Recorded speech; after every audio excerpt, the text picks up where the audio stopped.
Father God, we're praying against intemperance and lack of moderation, lack of restraint, Father God. We know just like in Exodus where it talks about your iniquity being passed down. We know it's not because the people were innocent and you're just cursing them, and Greeks used to think that you're jealous God, as this you're God of revenge. But we know this is not you, Father God. We pray we know you're a loving God, Father God, and it's just that the consequences of our parents can fall of us, Lord. Just like if people have illegitimate children and they would not get no inheritance, Father God, and the normal world sees that's okay. They don't call it unjust. Just like you, God, we know that there's consequences of our parents. If they've made us be born in conditions that already perverted us from young, Father God. There's diseases of idolatry. The disease can spread, Father God, where we follow in their ways, Father God. And this is the iniquity that will fall on us if we follow. Because your Bible says, for those that hate him, you will continue to follow them, chase them for the iniquity. So the key is those that hate. So we pray we are not, and we don't raise children that follow as those that hate you and continue to make these false gods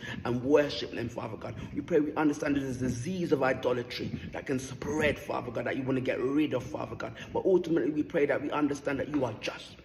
You are good, and all these fruits of seeing the wrong thing don't have to be us, Lord. We pray we have moderation and restraint, Father God, that we know your ways and we can follow in your ways, Father God, so we don't pass these things down, because we know poverty can come from a lack of education and things like that, Father God. So we pray in Jesus' name, amen.